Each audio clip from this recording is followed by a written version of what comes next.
Bonjour, dans cette vidéo, je vais un petit peu vous expliquer comment on peut programmer un automate programmable. Donc ce sera le Zelio en l'occurrence. Voir un petit peu comment on peut transformer un schéma électromécanique classique, comme vous les connaissez, en un programme que l'automate pourra reconnaître. Alors première chose, je vais partir d'un exemple très simple. Vous avez ici un schéma électromécanique, donc avec ici donc en fait un bouton d'arrêt d'urgence, un bouton d'arrêt, bouton poussoir arrêt, un bouton marche et un automaintien.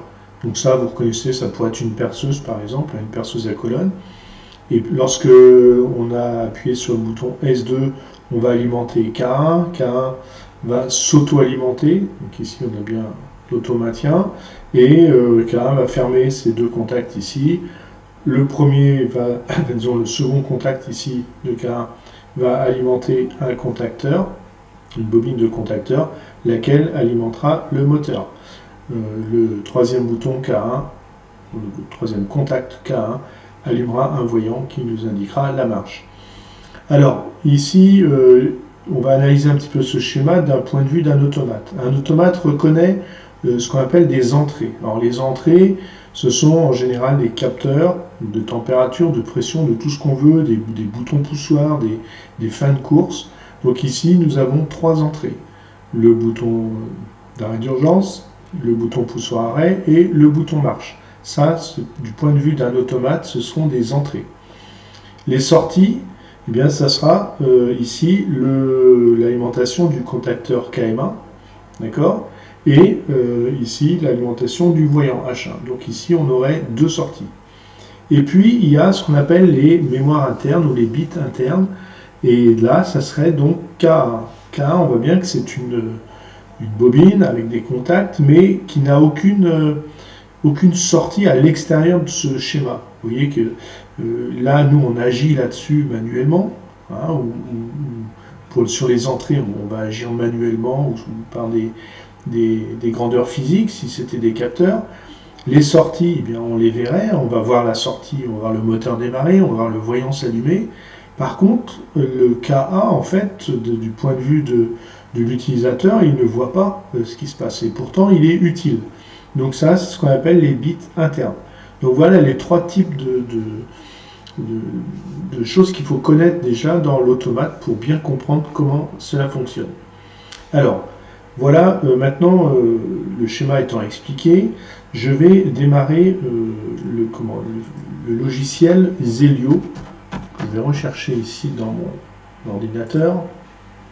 Je vais vous montrer un petit peu comment vous pouvez l'utiliser. Ça prend un petit peu de temps.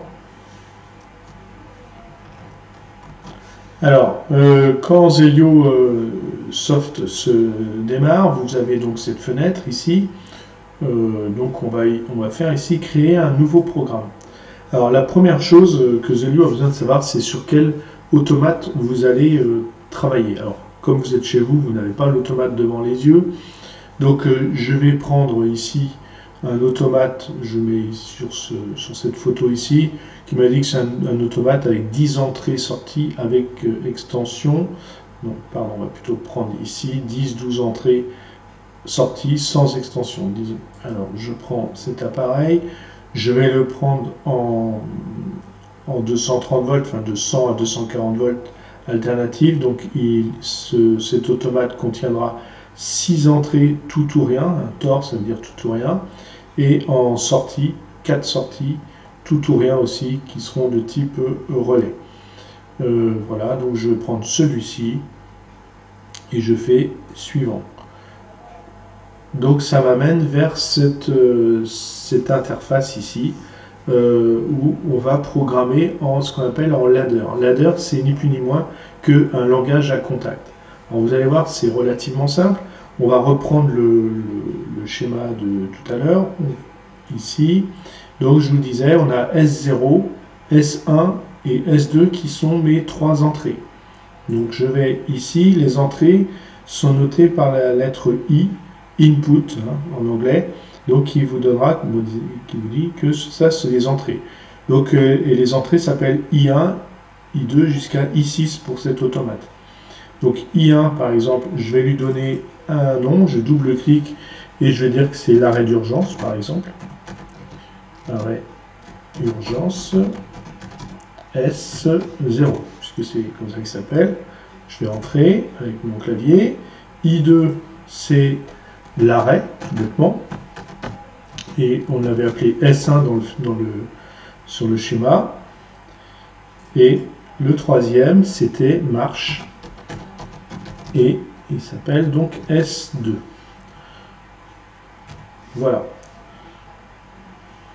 Voilà. Donc là, je viens de configurer, enfin, je viens pas de configurer, mais je viens juste de donner des annotations pour que ce soit plus facile, que ce soit plus lisible. Au lieu de mettre I1, de me rappeler ce que c'est que I1. Bon, là, il n'y a que 3 entrées, mais s'il y en avait plus, c'est quand même intéressant d'avoir le petit commentaire à côté. Pour les sorties, je renvoie ici mon fichier PDF. Vous vous rappelez, vous avez une sortie KM1, donc qui est une bobine de contacteur, mais bien cette bobine elle sera branchée sur cette sortie, et une sortie H1, donc KM1 H1. Je retourne sur mon Zelio, et les sorties elles s'appellent, elles ont la lettre Q, comme quit. Donc ici, je vais mettre un commentaire sur la sortie Q1. Voilà, je double-clique, j'écris KM1. Et sur la Q2, je vais mettre H1. Voilà. Donc là, j'ai mes sorties qui sont notées. Maintenant, j'ai ce qu'on appelle les relais auxiliaires. C'est directement écrit relais auxiliaire ici sur la petite... et quand je pose ma souris sur le M, c'est relais auxiliaire. Dans d'autres logiciels, ça peut s'appeler bit interne ou mémoire interne. Donc M1, nous, en fait, on n'a qu'une sortie auxiliaire qui s'appellera KA1. Donc voilà, et je fais entrer. Maintenant, je n'ai plus qu'à dessiner sur cette interface ici, je n'ai plus qu'à dessiner l'équivalent de ce schéma-là. Alors je vais dessiner que cette partie-là de mon schéma. Hein. Je ne vais pas dessiner l'alimentation avec la protection, ça c'est à part, mais disons, du point de vue du programme, il faut que je fasse apparaître les entrées, les relais auxiliaires le relais auxiliaire avec ses contacts et les sorties. Alors c'est très simple, vous allez voir, je retourne sur Zelio. Ici, je vais mettre la première, je vais mettre l'arrêt d'urgence. Alors pour ça, je clique sur I1 et je le fais glisser ici. D'accord? Là, on voit que le contact qui est représenté est un contact normalement ouvert. Et on sait très bien que le S0 là est un contact normalement fermé. Donc il suffit de faire un clic droit et de faire normalement fermé. Et vous voyez la petite fenêtre qui apparaît, arrêt d'urgence S0. Donc c'est parfait.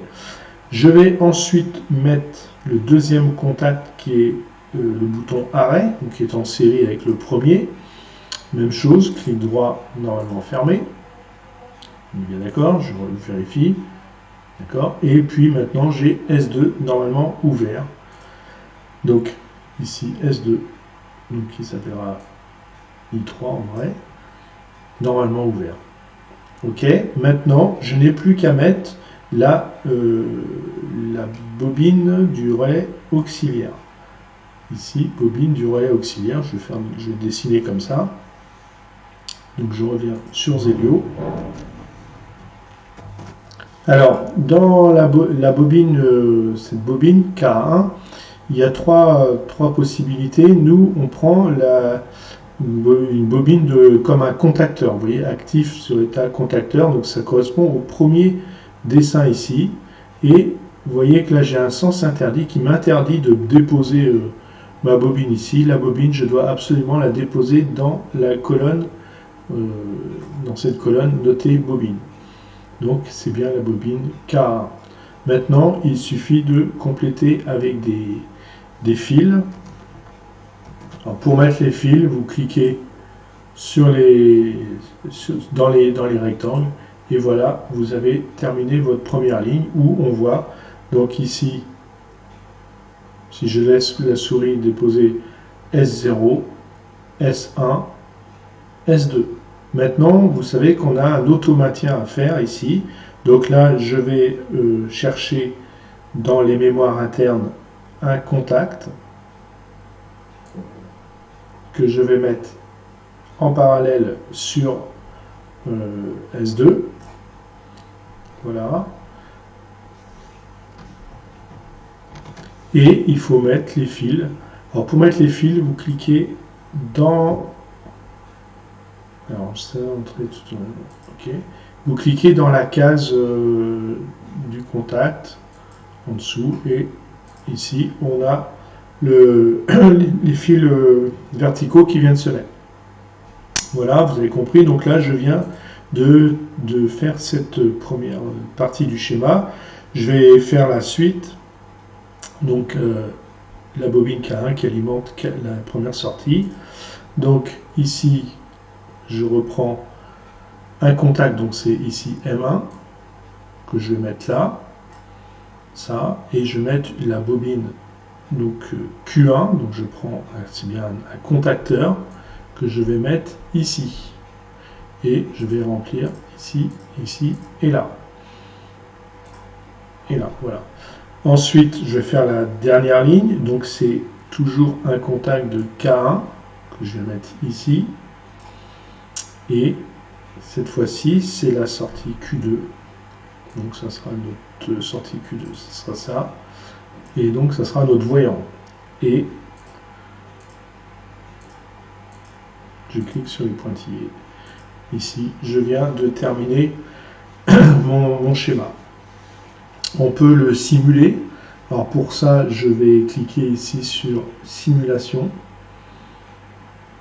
Je fais Run. Donc là, on va voir apparaître si tout va bien. Alors tout ce qui est en rouge est directement relié à ce qu'on pourrait imaginer être la phase et tout ce qui est en bleu est le neutre. Donc si je ferme l'entrée S2, eh bien je vais, vous voyez ce qui se passe, hein, donc j'ai appuyé sur S2, donc j'ai alimenté cette bobine, auto-maintenu, et voilà, mais tout s'est allumé. Mise à l'arrêt en cliquant, en ouvrant ici par exemple le bouton S1, je vais refermer, je vais redémarrer la machine, ou ici, stop. Voilà. Donc votre premier programme, ça c'est un premier programme d'automate. Alors après, mais là vous pouvez pas le faire de chez vous, il faut relier l'ordinateur sur lequel on a fait le programme vraiment à l'appareil, le Zelio, et on va pouvoir dans les menus transférer le programme vers l'automate. Voilà, c'est pas plus compliqué que ça.